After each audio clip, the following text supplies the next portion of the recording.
What's going on, people, and welcome to Man Knows Football. You are here with Guni for one that is a little bit different, but I am joined with Younes today. We will be discussing the situation that is currently going on around Juventus and the knock-on effects that it might have, not only for Juventus, but for top clubs around the country. And obviously, the two of us being Chelsea fans, there is one player in particular that Chelsea fans have been dreaming of, and we have had links here and there on the player, and that is Federico Chiesa. So we thought we'd take the time to talk through this. Listen, it's all speculation. We're not trying to claim anything as concrete or true or definitely happening. We're just going with what the reports are saying, and we're just going to discuss it. But before I get into that, make sure you do like, share, subscribe, leave your thoughts down there in the comments as well. And as always, Younes's details is down there in the descriptions. Make sure you give my brother a follow. We were just live on League on his channel. We discussed a little bit about the FIFA awards that happened yesterday and our dissatisfaction for one or two things that happened in there. And we talked about some other stuff, so definitely check it out, League Gunners channel. In fact, I'm going to put a link down there in the description for you lot to go and check it out. But Younes, how are you doing, man? I'm good, man. I'm good. Obviously, just football's going mad now, isn't it? It's non-stop. So, yeah, happy days. To be honest, everything's all good with me. Well, the thing is, if rumors are to be true, everything is not good over there in Turin. And I'm not referring to the 4-0 battering that they received from the mighty Chelsea. That was a bad day in itself. But there are some rumors that are circulating around in Italy. Juventus could be relegated to Serie B and stripped of the Scudetto as transfers are investigated. Now, to those that have been watching football long enough, and perhaps even longer than before me and you were born, this is not the first or the second time that this has happened with Juventus. So this comes by no surprise whatsoever.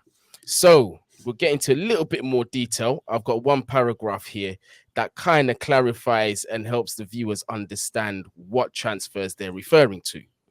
The investigation from Italian authorities is related to a total of 42 transfers, including Cristiano Ronaldo, Joao Cancelo, Artur Melo, and Danilo between 2019 and 2021. It is alleged Juve inflated their players' values on their accounts, and the likes of Andrea Agnelli, Pavel Nedved, and Fabio Paratici, now at Spurs, are cooperating with the investigation. A lot was said there, Younes. I've got to get your thoughts on it, mate. Mate, Juventus, why do they keep doing this, man? What's wrong with you, Juve, man? Let's relax. Bunch of criminals. Honestly, man, this is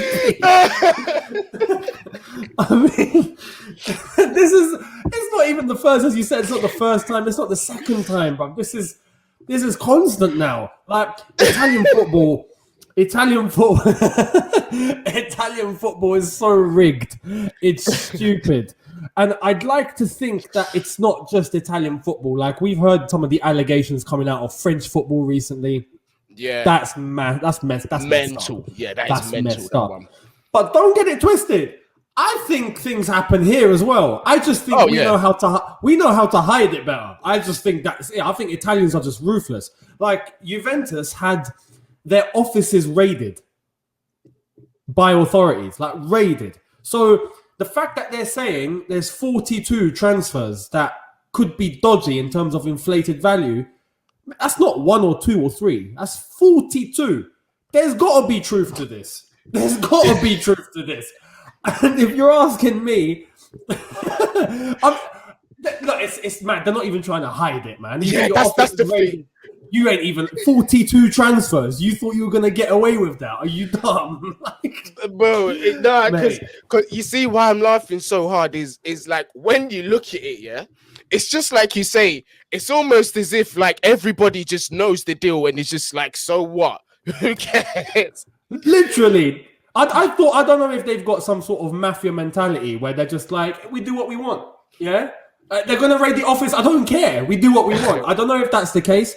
But they're going down. I think they're getting punished. Unless, again, if they actually do have their mafia connections, and they have those, connections in, high places, and they get away with a hefty fine and nothing more, that's a possibility. But if they're going by the rule book, they are getting relegated, and they're getting their last Serie A title under Sarri stripped. Yep, the 2019-20 season. And to be honest with you, that's disgraceful. On Sarri's behalf, I feel so bad for him, because that guy went through so much scrutiny and this and that, and for him to win that title, I felt happy for him when he got it. Yeah, and it was his first title. So I was so if that does happen, I hope Maurizio Sarri just manages to get something out of it. I hope he sues the balls off him. Like, no pun intended, but I really do hope he does get something out of it, because he doesn't deserve it. Because obviously the man's come in and he's not realized what's gone on.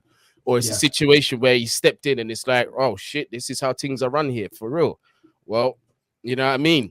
Exactly. Not much he can do. But in terms of that, I mean, Younes, it wasn't even 10 years ago that when there was an investigation. And because obviously when Conte came to the club, there was that case that was attached with him, the quote unquote, I want to say it was match fixing. I'm going to paraphrase that. Yeah. Well, it was match fixing. Yeah, exactly. And fast forward till now, unbelievable. So, I mean, the ramifications that this could have in Juventus could obviously be massive. They wouldn't be in unfamiliar territory where they'll find themselves in Serie B again, because again, this has happened in our lifetime and not that long ago. And they had to come back up. But in that situation, right, they were lucky at the fact that they had players like I think Del Piero and a couple of their proper legends were still at the club and refused to change clubs. So Buffon, for example, he refused to jump ship when they got relegated. He stayed with Juve and made sure they came back up. Yeah, I don't know if A, we're in that era anymore where players care about the clubs like that, and B, whether players are even going to want to do that now. No, do you exactly? So now this obviously brings us into the conversation of Juventus's players, because the quality that they have in that squad, they're just going to get picked apart. This is going to be worse than Monaco when Mbappe and Bernardo Silva and them lot came through. This could be an absolute decimation. And the problem that Juventus even have is their leverage is on the floor when it comes to negotiation. Not fully. Because there might even be clauses in some of the players' contracts where it says, if we are relegated, you must sell us for X amount or whatever. So this is terrible news for Juventus, but there is a silver lining in the cloud for teams such as ourselves. So now, incoming with Chiesa. First of all, Younes, do you think there is a need for Chiesa at Chelsea Football Club right now? Now I do. You can't say no to Chiesa. Having Chiesa in your team automatically elevates that front line, and we've got a certain player in the squad now who questions are being asked, especially after that United performance. That's Timo Werner. Yeah. Do you know what we could actually do? We should probably send Timo the other way, because Serie B will probably be his level. No, I'm joking. No. Do you know what? No, Guni. Nah, you deserve a yellow card for that one. I'm cutting that out. I'm putting that out. No. I can't do that to my own. Back pocket. Yeah. Send it off. I can't do that. Yeah, I have to cut that out. I'm sorry, Timo. But yeah, so definitely you was technical difficulties there. Sorry, you were talking about the need for Chiesa and Timo Werner not quite cutting it at Chelsea Football Club. This is the thing. Like, we all love Werner and what he brings in terms of his, some of the attributes he has and some of the his personality, how he is in the squad. The fact he doesn't give up, he's always got his head up and he keeps trying. But after that United performance, there are some people now asking, is he going to hit his best? Like, is he going to bang in these goals or not? Like, it's as simple as that. So if the offer were to be there for a Chiesa, for example, the fact that Juventus are in the mud, right? And right now, Chiesa is a player of Fiorentina, but despite him being on loan, there's an obligation to buy at the end of this. Now, if Juventus get relegated, right, and they're stuck with this obligation to buy, they're going to have to give Fiorentina money. I'm not so sure that going into Serie B, they're going to be in such a good financial position. So that gives us leverage, and to be honest, anyone that goes in for any of their players, a bit of a boost on the negotiating table, because we know that they're desperate now. They need to get back to Serie A. So you have players that deep down might not even want to be there and cause a fuss. They're now stuck with a player that they have to pay an obligation to buy. So technically, they're having to spend money whether they like it or not. Going into Serie B, Chelsea can be like, look, you can just have your money back if you want. Just give us the player. You've had your loan spell. You've done what you've got to do. You're desperate. Give us Chiesa. If they're playing a little bit hard to get and whatnot, all right, Timo Werner. Sorry. Timo Werner, some cash. Maybe sorted. Could be done. Now, the other one is, and this might be a little bit controversial, it just crossed my mind. Would you consider letting go of Hakim Ziyech if we also included Dybala as well? Now, I know Dybala is an injury-prone player. However, he is at Juventus, and the opportunity to get this guy at a cut price, if they're going down to Serie B, like we were saying, is there. Now, do you think that would be a bad option to explore? It's definitely one to explore, 100%. Because it's Dybala. Like, the quality's there. And especially with a player like Ziyech, who we know is, again, even he's not cutting it as he should on a regular, consistent basis. So that should be explored, I reckon, for sure. But there's got to be a big analysis done on Dybala, because if he comes and gets injured all the time, there's no point. Yeah. At least with Ziyech, we know he's there. He's going to be available. That's the thing. Absolutely. Yeah. And he's if we're talking in terms of the squad depth, right now, Ziyech doesn't, you could even say the same for Werner now going into that direction. They're not automatic starters. Yeah. But if you are looking for the squad depth and you're looking to players to turn to, when you need players to fill in, play another 15 minutes, 20 minutes, play an odd game, Ziyech is a good option. So, we're not exactly desperate to let these players go. Yeah, but because you see, the reason why I'm bringing him up is because he's a player that can also operate on the wing. He is left-footed as well, and both Chiesa, obviously we'll come back to him because he's going to be the main topic. But both him and Dybala add way more goal threat compared to the options that we currently have, in my opinion. So that adds goals to the front three, and also does that help out Lukaku? We can still and with those players there, it opens up our choices as to the kind of football we could play. Because look, Lukaku gets injured, we've got no problem playing the false nine. Dybala is fit, he can play there. Pulisic is fit, he can play there.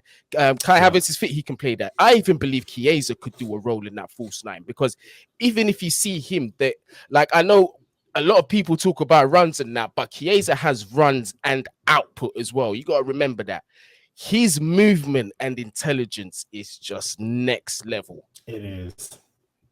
Next and you know what's crazy, like in terms of the way that we play, it would suit Chiesa so much to have him on that right hand side in the front line as like an inverted forward, because you just know he's got the running, he's got the intelligence, he can cut in and be a nuisance in the box, around the box, assisting and scoring goals. We kind of need that right now. And if you have a Lukaku up front, for example, who we know is going to attract so much attention, and this is one of the key reasons why we've had in previous games where we have Lukaku and all of a sudden it's kind of hard to get the ball to him. Maybe a Chiesa helps us open that up a little bit, where Lukaku attracts a lot of attention. Well, now they've got to look at Chiesa too. So I think Chiesa would slot right in. Reece James in behind and overlapping. I mean, exactly. It would be mad. It would be mad. Yeah, because in terms of Chiesa, going the other way and helping out Reece James, you've seen his work rate. The defensive work that you have to do at Juve anyway in them positions. But his natural, you can see his natural fitness is ridiculous. Because I was watching him throughout the Euros, and he was doing absolutely everything. When he was asked to track back, he was tracking back and doing well, transitioning the attacks forward. terrorizing defenders, just backing them up into the box and into places where defenders don't want to be defending. You understand? And then also like just being that goal threat as well. And here's the thing about Chiesa. He's not just a threat inside the box. Outside the box, he can ping a shot and either test the keeper or put it in the goal. And another thing that we're desperate for, we don't get enough goals outside the box, mate. No, we don't. We've forgotten how to shoot, man. I mean, we got our centre backs doing it instead now. Yeah, like it's mental. So, yeah, it'd be nice to have that option. It really would. The one thing, you know, it's always a risk, is how they adapt to the Premier League, how they adapt to English football. I feel like Chiesa has a lot of physicality in his game, so I'm not entirely worried in that aspect. But, you know, sometimes you never know. But I guess it's all part of the game, and sometimes you've got to risk it to get the biscuit. Yeah, absolutely. And I mean, this isn't really an accurate indication to say whether a player is going to do well in the Prem. But I mean, in terms of what he's done for country, because that's a different competition with different players that you're not with all year round altogether, and to still be the standout player in that tournament amongst that team as well, because they had a lot of quality in that squad, but to be one of the main guys stand out, that for me goes a long way, and it sends a message that he's got the mentality to succeed anywhere. That's what I personally think. So with him, that's good. Now I want to pull Callum Hudson-Odoi into this because Northside did mention him, and I felt like I didn't really fully address what I wanted to say. But obviously, with the Chiesa coming in, if he was to do that, it's like I said with Callum, his finishing isn't all that. He definitely needs to work on that. But when it comes to creating opportunities, I think now, if we had a Chiesa who was clinical and Lukaku fit, I think like the others will start to see what Callum for what he really is. Because for me, I see him as that kind of like playmaker sort of winger, that tricky winger that will line up that fullback one-on-one and just break into the box, create opportunities for others. He has been unlucky in the sense, and Loftus-Cheek as well at times, in the sense that our finishing has not been good enough. Yeah, no, big time. I feel like Hudson-Odoi, you made a good point on Lee Gunner's point, is on Lee Gunner's show, is the fact that Chilwell does a lot for him and with him. Yeah, they have this chemistry, and I think Hudson-Odoi just feels unlocked in that aspect. If we had a Chiesa in that team, for example, that would be mad, because not only are we looking for Hudson-Odoi to get a ball to just, you know, our centre forward or whoever's up top, but Chiesa's going to be there as well. I feel like, you know, there's a little less pressure or a little bit more pressure lifted off of Hudson-Odoi in that aspect. But yeah, it would be quite the relief for him as well, because Chiesa's more focused on the right-hand side. Hudson-Odoi, we know, wants to play up in that front line, but on the left. That is just his preferred position and where he wants to be. So if we did have a Chiesa, for example, you're looking at Pulisic and a Hudson-Odoi as the options to go on the left, and a Chiesa with I don't know, maybe if Ziyech is still there, then him and Ziyech as the options that we could choose on the right. And then up front, whoever it is, Kai Havertz can, I guess, slot in wherever he slots in, but there's good options. So that would work out very, very well for Hudson-Odoi. Definitely. I just had a thought. Does Kulusevski play on the wing as well, or can he play on the wing? I believe I've seen him play on the wing before. I think so. Because I like him. I think he's also a very good player. But like the point is this, is that while you're in this situation, and as bad as it sounds, we got to take advantage of it, because they've got some top quality in there. Do you know what I mean? So the rumored fee, I'm going to read out Frank Khalid's tweet. Chelsea to make a monster offer of £84 million for Juventus star Federico Chiesa, as Thomas Tuchel seeks to strengthen his side further despite their strong start to this season. Again, like it's one of those ones. It's not concrete. I picked out Frank. I don't know if he's one of the top sources or mid or whatever, or however people categorize it. I'm still kind of familiarizing myself. I'm still kind of familiarizing myself with all the politics and that. But the reason why I picked that is because that 84 million is the number that I've been seeing most consistently. So I decided that I'd be reading that out. But 84 million, it's a lot of money, but 84 million euros. Oh, euros, he said. Euros. Euros. If it's euros, still, that's a good price. But about £70 million. Yeah. Here's the thing, though, Younes, what people don't take into consideration. we've got Marino Granovskaya, mate. Exactly, yeah. We'd already be saving. We're guaranteed to save some money. So it's just whether I think it's a case of whether Chelsea want these players, and I'm of the opinion that, especially when you point to evidence of the past 2 transfer windows, that we are dining at the top table and we will be in the name for any top player that is available. So in my mind, there's absolutely no doubt Chiesa will be one of the transfer options. I do hope that this is a serious one that we could see. And perhaps, Younes, do you think it's possible we could see this in January? Possibly. We could attempt.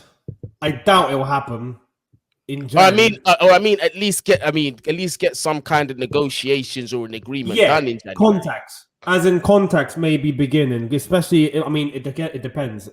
If this thing happens where Juve go down, Chelsea will be pouncing on this like it's mad. If Juve get the verdict that they don't go down, it becomes harder. And at that point, Juventus can just go, we're keeping the player. We've just got him on loan with an obligation to buy. He's now our player. He's staying. So it kind of hangs on the fact that if they go down or not, if they get punished for all of this. If they do, I believe we get Chiesa. And I think Marino will go in and be like, okay, 85 million euros. Now, okay, we're bringing that down to 75 million euros or something crazy. And in fact, it would, in pounds, if we're talking in pounds, we could get that down from 71 million pounds to maybe about 61 around there. And that would be an absolute bargain. So it wouldn't surprise me. It wouldn't surprise me. No. But it does. I think it hinders on the fact if Juve get punished or not. I think we'll be starting to snoop in January, though. Definitely. I mean, it wouldn't surprise me that. I mean, if Juve have, because usually clubs like this have a sense before of what the verdict's going to be. I mean, they're filthy rich. They know if they're guilty. They've got the best lawyers in the world. They ain't going to bullshit them around. They might not come around in public and say, well, we're stuffed, we put our hands up, but there might be little indications to say so. And definitely the sale of certain players or, things like that are indications. But what I was going to say is this, is if Juve do actually get relegated and Juve know that this is a likely outcome, with our academy being that good, do you think that we could possibly go in the negotiation table and say, you want 84 million euros, we want to pay you 60, but what we'll do is you lot have dropped to Serie B. We've got some crown jewels up in Cobham. We can go down a couple of years. You could take a look of your best pick, but you've got to give them X amount of time of football in Serie B. I think that can also be an option to explore because, like I said, Juve might be decimated in terms of players. We might be talking a good 10, 11, 12 players that just gone out the door. So they're going to have to do something quickly. No, you're right. Completely. That's a good idea, to be honest. And yeah, if the Chelsea board, if Marino manages to get something in on that, I think that could benefit us. It could benefit them. It's a win-win. I mean, at that point, let's just hope that, if there's an obligation to buy and they get relegated into Serie C, that they're still going to pay us. That's the only thing, yeah. Yeah, but if we loan them, then that's a different story. Absolutely. Yeah, it'll be really good opportunity for the development because let's have it right. Juve will get back to Serie A. Easy. No, definitely. Work. So it would be good exposure. Yeah. No, definitely. So, listen, me personally, even if we did end up paying 84 million euros for Chiesa, or even more than that, it's Chelsea's money at the end of the day. You know what I mean? And like, if they see it as a worthwhile investment, I certainly do. And I know you do, and most of us do. Then it's happy days. But it's going to be interesting to look at that. I'm definitely going to keep my eye on that case over the next couple of weeks because I'm sure there's going to be a lot of clubs is interested in their players, and that's going to cause waves in the transfer market. But even on that aspect, let's say just in hindsight that Chelsea do in fact pay £71 million for Chiesa, which is still a really good deal, by the way. Let's have it right. We paid that money for Morata at one time. So that shouldn't really be a problem. Chiesa right now in this form should be regarded as a player of 100 million. That should be, the value that people look at. if we get him for 70, I do think we get rid of Timo. 100%. Even if it's not to Juve, but you know what we're like, net spend. If Chiesa comes in, someone's got to go. I think Werner will be leaving. And then we'll make money from that. And in fact, the net spend on Chiesa would probably fall to maybe about 20 million or 30 million. That would be crazy. Do you know what I'm gonna say? I'm gonna stick my neck out there and say this. I actually think if we put Timo on the market, I could still see like a Bayern or Dortmund or a team like that coming in for him.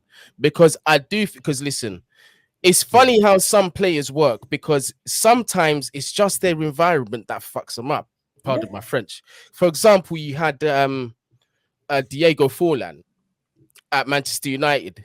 The quality was there. Any club the quality was there. United, they were saying in training he was spectacular. Even in some games you could see the quality, but he just turned around and he was like, to be honest, I just don't like it in England, bro. Yep. He left there, smashed it, had a storming World Cup. Do you know what I mean? So it might be a case where they're looking at it as if, like, you know what, he needs to come back to Germany. He needs to get integrated back into his culture and his way of playing football. He needs to be where he's most comfortable.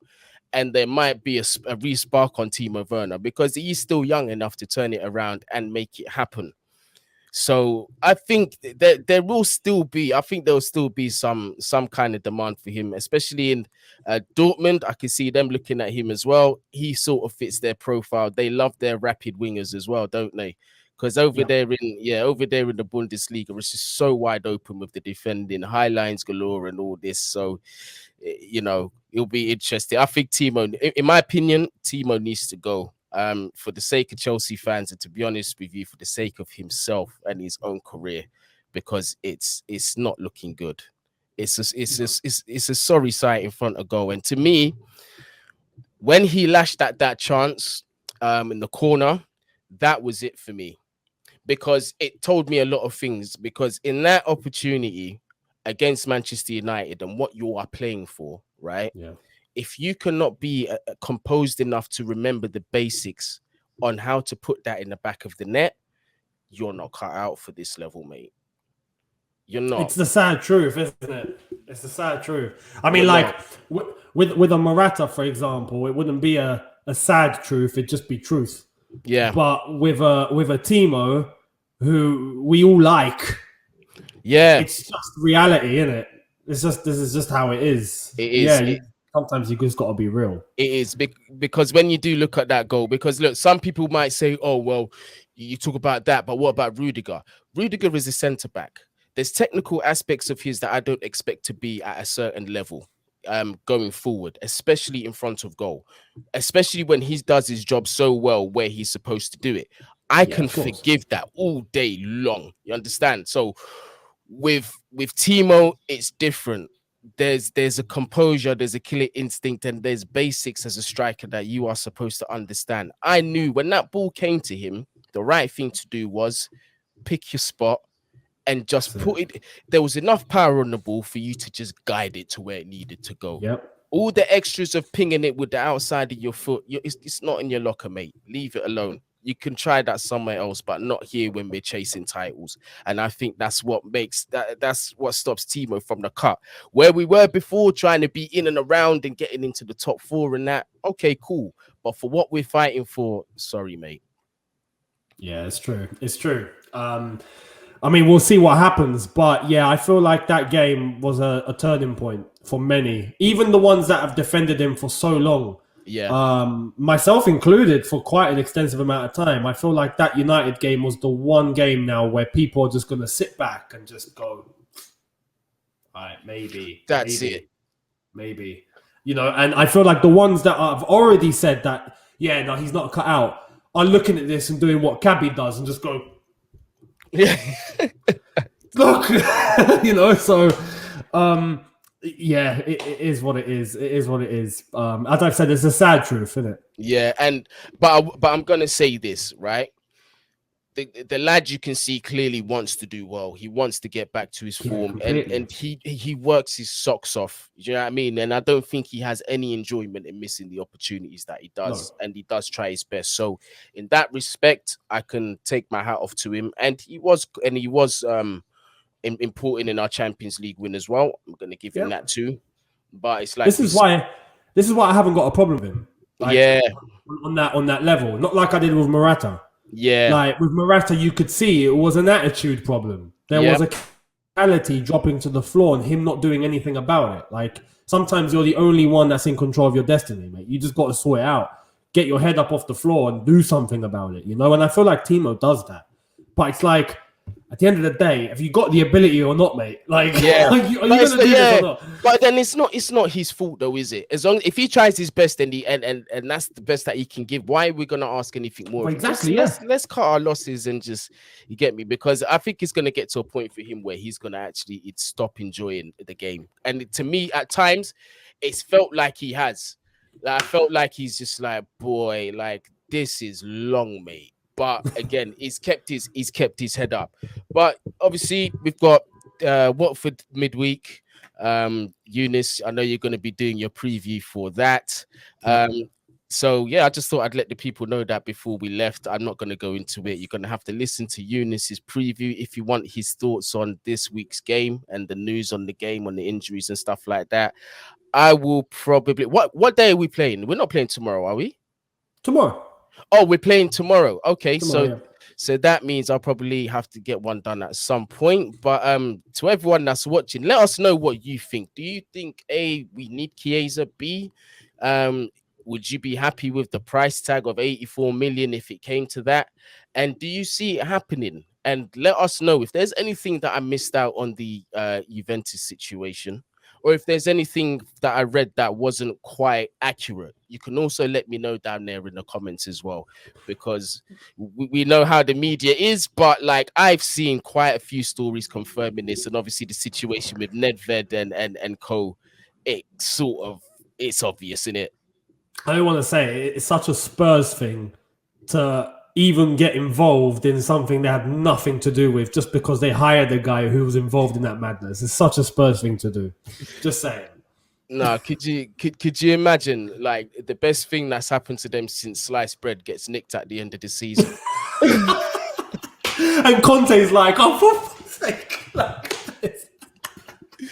Now I am suffering. No. Do you know what?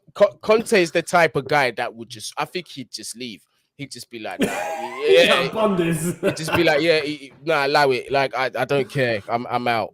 See you later. I don't think he'll take it because he's already had enough. Bro. You could see he's already done, man. Yeah. Bro, he said, we have to be honest and we have to accept that the level of the Tottenham is not, it's not very high. We must stay patient and yes, it's going to take a long time. We're going to suffer. Yes, we're prepared to suffer. Bro. That's pretty good, you know. You nailed that. I call them the Conte breaks. You've got to put the you have to throw those in there. Oh, man. Yeah, man. But yeah, Younes, I wasn't gonna keep you too long. I know there's a lot going on this week, but I do appreciate you jumping on again.